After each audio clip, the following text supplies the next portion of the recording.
Hello friend, कैसे हैं आप सभी का परिहार है इस अकेडमी में स्वागत है। मैं विकास सिंह परिहार। जैसा कि अभी तक हम लोगों ने संविधान का ऐतिहासिक पृष्ठभूमि देखा था, हिस्टोरिकल बैकग्राउंड, तो वो पांचों लेक्चर हमारे कंप्लीट हो गए हैं। लेसन वो पूर्णतः समाप्त हो गया है। उसको आप अगर नहीं देखे होंगे तो जाके प्लेलिस्ट में जाके देख लीजिएगा, क्योंकि तभी आपका बेसिक नॉलेज क्लियर होगा। उसके बाद ये आज से मैं दूसरे लेसन की शुरुआत कर रहा हूँ। ये लेसन जो है तो ये काहे का है? संविधान सभा का निर्माण, मेकिंग ऑफ द कॉन्स्टिट्यूशन। ठीक है ना, मेकिंग ऑफ द कॉन्स्टिट्यूशन, संविधान सभा का निर्माण आपको ध्यान देना है। ठीक है, संविधान सभा का निर्माण। ठीक है ना, तो अब देखिए जो कॉन्स्टिट्यूशन है, मेकिंग ऑफ द कॉन्स्टिट्यूशन है ना, लिख लीजिए आप, मेकिंग ऑफ द कॉन्स्टिट्यूशन। किस तरह संविधान सभा का निर्माण किया गया? देखिए, सबसे पहले क्या हुआ कि 1934 की बात है, 1934। 1934 में किसके सर्वप्रथम? एम.एन. राय के मन में एक विचार आया कि अपने यहाँ क्या होना चाहिए? संविधान सभा होनी चाहिए। उनके मन में ऐसा मतलब क्या आया? विचार आया, ठीक है ना, कि क्या होना चाहिए? संविधान सभा होनी चाहिए। ये उनकी आइडिया थी, एम.एन. राय की। फिर क्या हुआ? 1934 में ये हुआ। 1935 की बात आपको करें तो 1935 में क्या किया गया? इंडियन नेशनल कांग्रेस, मतलब भारतीय राष्ट्रीय कांग्रेस, आईएनसी के द्वारा, इंडियन नेशनल कांग्रेस के द्वारा क्या प्रस्ताव रख दिया गया? मतलब क्या किया गया? वहां से डिमांड की गई। क्या की गई? डिमांड की गई कि क्या होना चाहिए? संविधान होना चाहिए। मतलब आधिकारिक तौर से कहा जाए तो ये डिमांड की गई, मांग की गई कि संविधान सभा होनी चाहिए। किसके द्वारा मांग की गई? इंडियन नेशनल कांग्रेस, भारतीय राष्ट्रीय कांग्रेस के द्वारा। कब की गई? 1935 में। सर्वप्रथम किसके मन में विचार आया था संविधान सभा के निर्माण के लिए, कॉन्स्टिट्यूशनल असेंबली के लिए? एम.एन. राय के मन में। कब आया था? 1934 में याद आया था। इस तरह आप लोगों को तैयार करना है। फिर 1938 की बात अब करते हैं, 1938 की। 1938 में जाकर क्या हुआ? क्या जो पंडित जवाहरलाल नेहरू जी थे तो उन्होंने सीधे सीधे स्पष्ट कर दिया कि जो वयस्क मताधिकार होगा, जितने भी वोट होंगे वो स्वतंत्र रूप से क्या होगा? वयस्क मताधिकार होगा। अब देखिए, मतलब एडल्ट फ्रेंचाइजी के रूप में होगा, है ना? एडल्ट फ्रेंचाइजी मतलब वयस्क मताधिकार। इसका मतलब यह हुआ कि इस मताधिकार में जो वोटिंग होगा, मतलब संविधान सभा के लिए है कि वोटिंग होगी। आखिर संविधान सभा के अंदर कौन सदस्य जाएगा? कौन संविधान का निर्माण करेगा? संविधान सभा किस लिए बनाई गई थी? इसीलिए जिस संविधान सभा बनी तभी ना आखिर हम लोगों का संविधान बन के तैयार हुआ है। तो उस सभा में किन मेंबरों को भेजा जाए, मतलब कैसे अच्छे अच्छे मेंबरों को भेजा जाए, तो इसीलिए वोटिंग हुई थी। ठीक है ना? तो जैसे जिस प्रकार नेताओं को हम लोग चुनते हैं देश चलाने के लिए, ठीक है, उसी प्रकार संविधान सभा मतलब संविधान बनाने के लिए संविधान सभा का निर्माण किया गया था। और वहां किन मेंबरों को भेजा जाए, इसके लिए क्या वोटिंग कराई गई थी। तो पंडित जवाहरलाल नेहरू जी ने 1938 में आधिकारिक तौर पर कह दिया था कि क्या होना चाहिए? मतलब चुनाव जो होना चाहिए वयस्क मताधिकार, एडल्ट फ्रेंचाइजी के रूप में होना चाहिए। मतलब उसमें यह ना रहे कि क्या वयस्क लोग भाग ना लें, कि वयस्क महिलाएं, औरतें भाग ना लें चुनाव में। और मतलब क्या है कि पहले मेन चीज मुख्य रूप से ये हुआ करती थी कि चुनाव में किन लोगों को भाग लिया जाता था? जैसे बड़े बड़े राजा रजवाड़े हो गए, बहुत बड़े रियासत के मालिक हो गए, जमींदार हो गए, जिनके पास काफी पैसा रहता था, वो लोग केवल वोट डालने जाते थे। लेकिन पंडित जवाहरलाल नेहरू जी ने क्या कह दिया कि सभी वर्ग, सभी जाति, सभी धर्म के लोग क्या, और सभी वयस्क भी मताधिकार करने का अधिकार है अब उन्हें, है ना? सभी वोटिंग करने जाएंगे, मत देने जाएंगे। तो एडल्ट फ्रेंचाइजी 1938 में किसने कहा?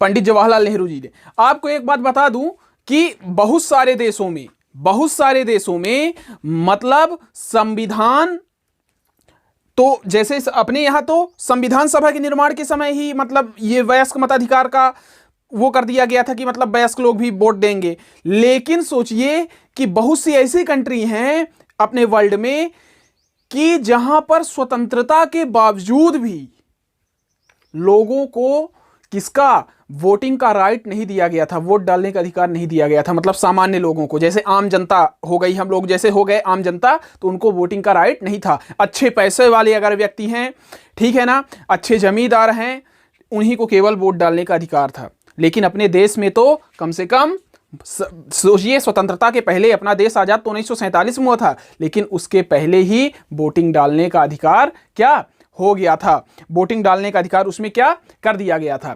तो अब आगे की हम बात करते हैं। देखिए ये चीज किसके मन में आई, पंडित जवाहरलाल नेहरू जी की उसमें, ठीक है। अब देखिए 1938 की ये बात हो गई। फिर क्या हुआ, 1940 की बात करते हैं, 1940 की। इनके नेहरू जी के डिमांड को, इस नेहरू जी के डिमांड को 1944 में ब्रिटिश सरकार ने क्या कर लिया, अपना लिया। किस रूप में, मतलब कौन सा दिन था, 8 अगस्त का दिन था। 8 अगस्त 1940 को अगस्त प्रस्ताव के रूप में एक्सेप्ट कर लिया था। किस रूप में, अगस्त प्रस्ताव कब आया, 8 अगस्त 1940 को। मतलब अगस्त प्रस्ताव, इसको क्या बोलेंगे, अगस्त ऑफर के रूप में, क्या अगस्त ऑफर के रूप में क्या कर लिया गया, ब्रिटिश सरकार के द्वारा अपना लिया गया कि हाँ चलो भाई जैसा आप कह रहे हो उसी तरह होगा, है ना। मतलब एडल्ट फ्रेंचाइजी के रूप में वयस्क भी वोट डालेंगे, इसका मतलब ये हो गया। अब फिर क्या हुआ देखते चलिए, 1942 की बात आती है। 1942 में ब्रिटिश संसद के कैबिनेट मंत्री जो थे सर स्टैफोर्ड, ठीक है ना, सर स्टैफोर्ड क्रिप्स, ध्यान दीजिएगा, वीडियो को ध्यान से देखिएगा। 1942 में सर स्टैफोर्ड क्रिप्स तथा एक और कैबिनेट का सदस्य, तथा एक कैबिनेट का क्या सदस्य क्या हुआ, यहां पर आया, कहां पर आया, भारत पर आया। किस प्रस्ताव को लेकर के, कि यहां एक संविधान सभा बनाई जाए। इस प्रस्ताव को क्योंकि एक्सेप्ट कर लिए थे, इस कारण ब्रिटिश सरकार के जो क्या थे, मतलब कैबिनेट मंत्री थे, ये सर स्टैफोर्ड क्रिप्स तथा उनके साथ एक व्यक्ति क्या करने आए, यहां प्रस्ताव लेकर के आए कि संविधान सभा का निर्माण। लेकिन इनका मन था, क्या मन था, देखिए, कि संविधान सभा का निर्माण कब किया जाए, 1939। देखिए 1939 का समय, जब क्या द्वितीय विश्व युद्ध, सेकंड वर्ल्ड वॉर चालू हुआ था।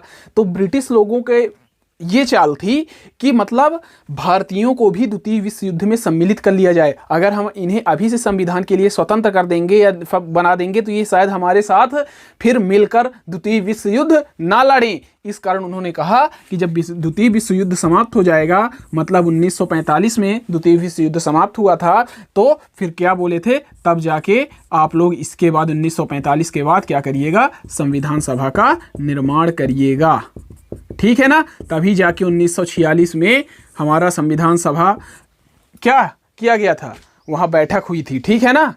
संविधान सभा का फिर निर्माण किया गया था 46 में। वो लोग क्या चाहते थे कि जो सेकंड वर्ल्ड वॉर थी, वो हमारे भारतीय भी हमारे साथ मिलकर के लड़ें, ठीक है ना, ये चीज था। तो क्या हुआ था, 1942 में क्या आए थे, सर स्टैफोर्ड क्रिप्स और उनके साथ एक सहयोगी मंत्रिमंडल का सदस्य आया था। कहां से, ब्रिटेन से आया था, कहां, भारत आया था।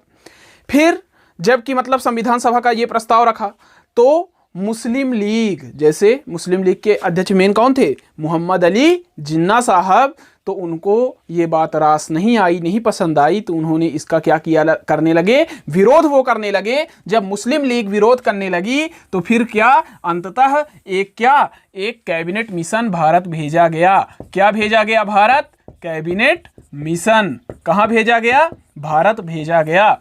और इस कैबिनेट मिशन ने, अब देखिए, मोहम्मद अली जिन्ना तथा सभी मुस्लिम लीग क्या चाहती थी, उनका यह चाहना था कि एक अलग संविधान हो, मतलब कुल मिला के कितने संविधान हो? 2 हो, एक भारत का हो और एक पाकिस्तान का हो। मतलब वो चाहते थे एक पाकिस्तान डोमिनियन का हो, एक भारत डोमिनियन का हो, इंडियन डोमिनियन और पाकिस्तान डोमिनियन का। तो जब कैबिनेट मिशन आया तो कैबिनेट मिशन ने ये पाकिस्तान वालों, मतलब जो पाकिस्तान बनाना चाहते थे, जैसे मुस्लिम लीग के सदस्य अलग राष्ट्र बनाना चाहते थे, तो मुस्लिम लीग की बातों को क्या कर दिया? ठुकरा दिया। बोले कि जो कैबिनेट मिशन आई थी उन्होंने बोला कि 2 संविधान नहीं बनेंगे, लेकिन एक ही संविधान को इस तरह बनाने की बात कही कि जिससे वो मतलब किसके हितकारी रही है? मुस्लिमों की हितकारी रही। उनकी 2 संविधान बनाने को तो नकार दिए, लेकिन ऐसा संविधान बनाने का प्रस्ताव उनके सामने पेश किया एक ही संविधान में ऐसा संविधान बनाने का प्रस्ताव वो किया कि उनको वो चीज पसंद आ गई मुस्लिम लीग व्यक्तियों को। तो उन्होंने कहा चलो ठीक है, वो बात में राजी हो गए। फिर क्या हुआ? कैबिनेट मिशन जो आया था, तो इसी कैबिनेट के प्लान के अनुसार फिर क्या हुआ? संविधान सभा का गठन किया गया। तो आइए हम देखते हैं अब संविधान सभा का गठन। संविधान सभा का गठन मतलब composition of constituent assembly. Composition of constituent assembly, संविधान सभा का गठन के बारे में। तो जो अपने यहाँ क्या आया था? कैबिनेट मिशन आया था। तो कैबिनेट प्लान के अनुसार ही क्या हुआ? संविधान सभा का गठन अपने यहाँ नवंबर 1946 में क्या कर दिया गया? कॉन्स्टिट्यूएंट असेंबली का निर्माण 1946 में कैबिनेट प्लानिंग के अनुसार ही कर दी गई। ये चीज आप लोगों को ध्यान में रखना है। अब क्या किया गया? ये कहा गया कि टोटल इस संविधान सभा में, जैसे एक संविधान सभा जहां मतलब व्यक्ति बैठेंगे, एक बड़ा सा हॉल, जिस रूम में बहुत बड़े कमरा जहां व्यक्ति बैठेंगे कितने, अब देखिए तो बताए कि इस संविधान सभा में सदस्यों की संख्या निर्धारित कर दी। कितने सदस्य टोटल रहेंगे? बोल दिया गया कि 389 टोटल सदस्य होंगे। तो ये आप लोग ध्यान रखिएगा, सब क्वेश्चन पूछे जाते हैं कि संविधान सभा में सदस्यों की कुल संख्या कितनी अनुमानित की गई थी, आवंटित की गई थी? तो 389, ठीक है ना? तो 389 संविधान सभा के सदस्यों की संख्या। अब इसमें से क्या किया गया? ब्रिटिश भारत के लिए जो ब्रिटिश इंडियन थे उनके लिए कितनी, मतलब 296 सीट, 296 सीट आवंटित की गई थी, निर्धारित की गई थी। और जो देसी रियासत मतलब प्रिंसले स्टेट, जो भी प्रिंसले स्टेट थे उनके लिए क्या किया गया? प्रिंसले स्टेट के लिए कितनी का? 89 सीट क्या किए गए? निर्धारित किए गए। ठीक है ना? तो देसी रियासत के लिए 89 सीट। देसी रियासत में मतलब जहां पे राजा रजवाड़े आते थे, है ना, छोटे छोटे प्रांत हुआ करते थे जहां का वो राजा हुआ करते थे, राजा वगैरह, तो उसी को देसी रियासत। तो उनके लिए कितनी? 89 सीट आवंटित की गई। ब्रिटिश भारत के लिए 296 सीटों का निर्धारण किया गया। ठीक है ना? टोटल सीटों की संख्या कितनी रखी गई? 389। 389 में से 296 ब्रिटिश भारत के लिए और प्रिंसले स्टेट देसी रियासत के लिए 89 सीट। इस प्रकार 389 हो जाता है। अब यह कहा गया कि टोटल राज्य में, टोटल आप कहिए प्रोविंस में, टोटल प्रोविंस में, और कहा जाए तो टोटल प्रोविंस और टोटल प्रिंसले स्टेट में जो वोटिंग होगी, मतलब जो व्यक्तियों का चयन होगा, जैसे टोटल कितने 89 सदस्य थे, कहां से? देसी रियासत से, प्रिंसले स्टेट से। तो इनकी किस तरह नियुक्ति की जाएगी? इनकी नियुक्ति किस प्रकार की जाएगी? वहां की, मतलब किस तरह, कितने 89 सदस्यों का चयन? वहां की जनसंख्या के आधार पर इनका सिलेक्शन किया जाएगा। मतलब प्रत्येक, मोटे तौर पर यह कहिए कि प्रत्येक 10 लाख में एक सदस्य, जहां की 10 लाख जैसे जनसंख्या पूरी हो गई तो एक सदस्य को संविधान सभा के लिए निर्वाचित कर दिया गया। फिर 10 लाख संख्या दूसरे क्षेत्र में पूरी हो गई, वहां भी एक बना दिया गया। इस तरह 89 टोटल चुनने के लिए वो किया गया। अब जो ये 89 सदस्य थे, तो इनका चयन किसके द्वारा किया जाता था? इसके चयन देसी रियासत का जो वहां का हेड हुआ करता था उसके द्वारा किया जाता था। ठीक है ना? किसके द्वारा? देसी रियासत का जो हेड होता था, प्रमुख होता था, है ना? मतलब कहा जाए कि देसी रियासत के जो प्रतिनिधि होते थे उनका चयन वहां का प्रमुख करता था। वहां का कौन करता था? प्रमुख करता था, मतलब वहां का हेड किया करता था। आप लोगों को यह बात ध्यान देनी है। अब क्या हुआ? ब्रिटिश प्रांत को 3 समुदायों में बांट दिया गया। ब्रिटिश प्रांत को 3 कम्युनिटी में बांट दिया गया। कौन कौन सी? फर्स्ट तो हो गए आपके मुस्लिम कम्युनिटी, दूसरा सिख कम्युनिटी, तीसरा जनरल मतलब सामान्य कम्युनिटी। मतलब 3 कम्युनिटी, मतलब 3 समुदायों में, कम्युनिटी मीन्स समुदाय, 3 समुदायों में बांट दिया गया। मुस्लिम, सिख, सामान्य। सामान्य मतलब वो व्यक्ति जिसमें मतलब मुस्लिम और सिख नहीं होते थे, उसी को हम कहते थे सामान्य, ना ही मुस्लिम ना ही सिख। ठीक है ना? तो अदर पीपल। ठीक है ना? तो ब्रिटिश भारत में 3 क्षेत्रों में बांट दिया गया। अब देखिए, मुस्लिम, सिख और सामान्य। अब आप ये ध्यान रखिएगा कि समानुपातिक प्रतिनिधित्व के लिए, है ना, प्रोपोर्शनल रिप्रेजेंटेशन के लिए, समानुपातिक प्रतिनिधित्व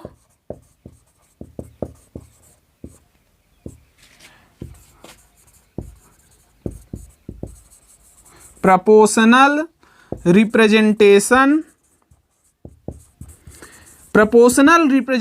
के लिए, समानुपातिक प्रतिनिधित्व के लिए इन्होंने क्या किया? मतलब कहा जाए कि जो वोटिंग होगी, ये कह दिया गया जो सिखों, और उसमें ये वोटिंग का मतलब मकसद बता दिया कि समानुपातिक प्रतिनिधित्व के आधार पर एकल संक्रमणीय मत। ठीक है ना? एकल संक्रमणीय मत। ठीक है ना? तो एकल संक्रमणीय मत के आधार पर वोट होगा। एकल संक्रमणीय मत मतलब सिंगल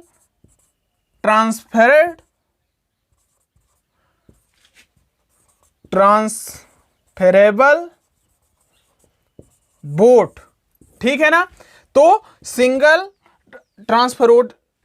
ट्रांसफरेबल वोट के रूप में क्या होगा? वोटिंग होगी। मतलब एकल संक्रमणीय मत के अनुरूप वोटिंग होगी।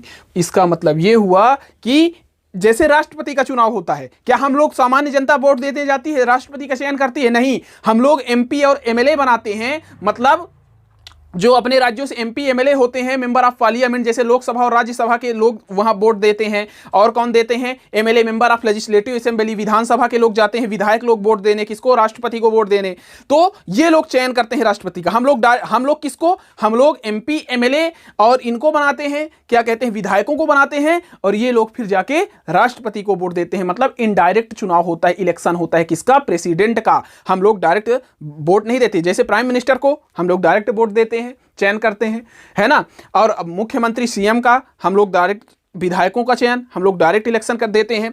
लेकिन इसका एकल संक्रमणीय मत के अनुसार वोटिंग पड़ा, मतलब single transferable vote. Single transferable vote का मतलब यह हुआ, एकल संक्रमणीय मत का मतलब यह हुआ कि एक पीपल कई लोगों को वोट दे सकता था, एक व्यक्ति कई लोगों को वोट दे सकता था। जैसे इस समय हम लोग, जैसे अब आप लोगों को जब आगे राष्ट्रपति के बारे में पढ़ाऊंगा वोटिंग का सिस्टम, तो डिटेल से बताऊंगा। आप लोग इतना केवल जान लीजिए कि जैसे हम लोग जैसे किसी क्षेत्र का विधायक अपने यहाँ का बना दिए, फिर ये विधायक का वोट वहां एक नहीं गिना जाता। जब ये राष्ट्रपति को वोटिंग करने जाता है ना, तो इसका एक वोट नहीं गिना जाता। हमारे यहाँ की जितनी जनसंख्या है उस बेस पर, है ना, उस बेस पर फिर आपको हम बताएंगे क्या गुणा भाग होता है। उस बेस पर क्या कई सारे वोट, मतलब लाखों में एक विधायक लाखों जनता की तरफ से मतलब वोट डालने जाता है, और उसके कई सारे मतलब कई मत पड़ जाते हैं। एक आदमी ही के द्वारा कई मत पड़ जाते हैं, वोटिंग हो जाती है। ठीक है ना? तो एकल संक्रमणीय जो है सिस्टम से इसकी प्रणाली, वोटिंग की प्रणाली होती थी, सिंगल ट्रांसफरेबल वोट का सिस्टम होता था। तो ये चीज आपको ध्यान रखना है।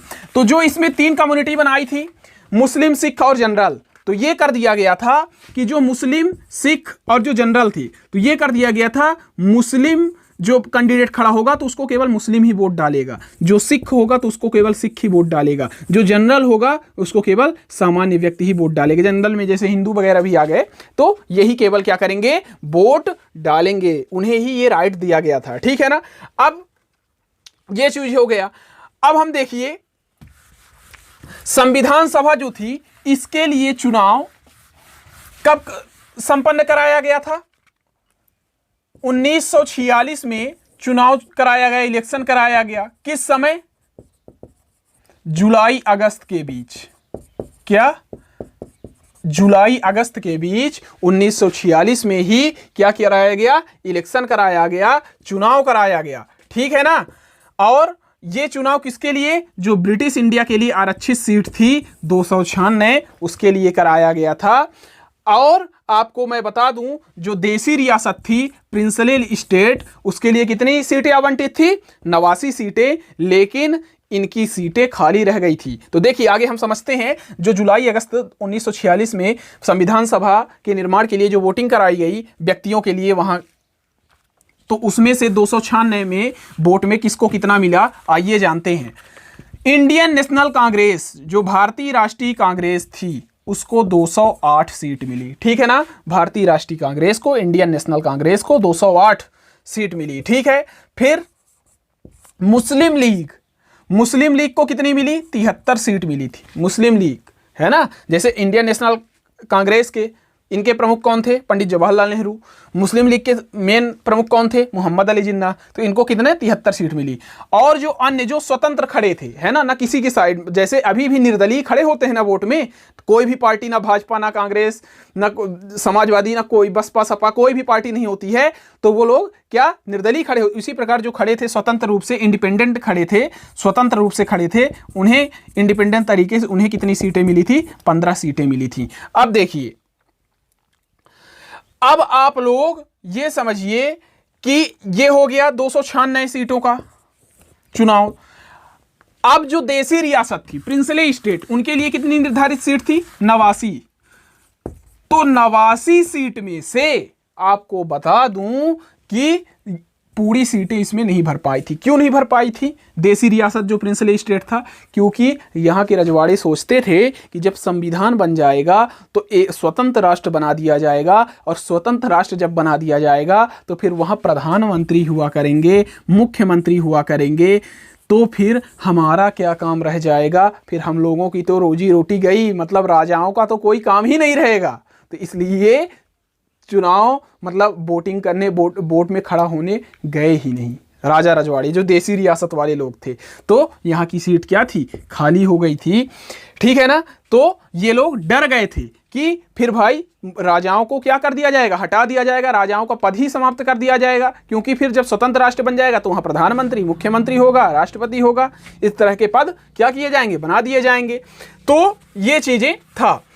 तो इस प्रकार कुल मिलाकर संविधान सभा का चुनाव जो था तो भारत के वयस्क नागरिकों के द्वारा फिर नहीं हो पाया।